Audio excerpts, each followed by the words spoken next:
Darling படம் நடிக்கும்போது எனக்கு பயங்கரமான கான்ஃபிடென்ஸ் கொடுத்தாரு கருணா சார்.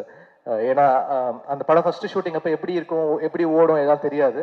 அப்போ கருணா சார்கிட்ட தான் சொல்லுவேன், ஆனால் இது ஃபர்ஸ்ட் படம் தம்பி, நான் வந்து ஒரு புது ஆக்டரோட நடிச்சேனாலே அந்த படம் பிளாக் பஸ்டர்ப்பா அப்படின்வாரு. ஸோ அந்த கான்ஃபிடென்ஸ் வந்து நான் கருணா சார் கிட்ட இருந்து தான் கெயின் பண்ணேன். அந்த படமும் அவர் சொன்ன மாதிரி பிளாக் பஸ்டர் ஆச்சு. ஸோ அவருடைய பையனுக்காக அந்த படம் பண்ணணும் அப்படின்ற போது தென் வி ஸ்டார்டட். எனக்கு தனுஷ் சார் வெற்றி மூலியமா தான் எனக்கு பழக்கம். ஸோ இப்படி ஒரு யங்கான ஃபிலிம், ஒரு ஜாலியான ஸ்கிரிப்ட் சேர்ந்து பண்ணியிருக்கோம்.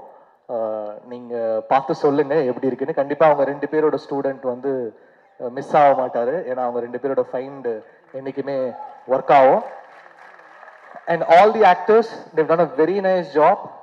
தேவதர்ஷினி மேம் வந்து இந்த படத்துக்கு அப்புறம் ஒரு பெரிய ஹை ஒன்று இருக்கு அவங்களுக்கு. அப்புறம் நளினி மேம், அப்புறம் சுராஜ் சார் கரை படத்துல வந்து எக்ஸ்ட்ரானரியா பண்ணியிருக்காரு.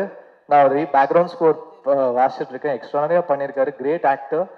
You done a very nice job in both the film sir.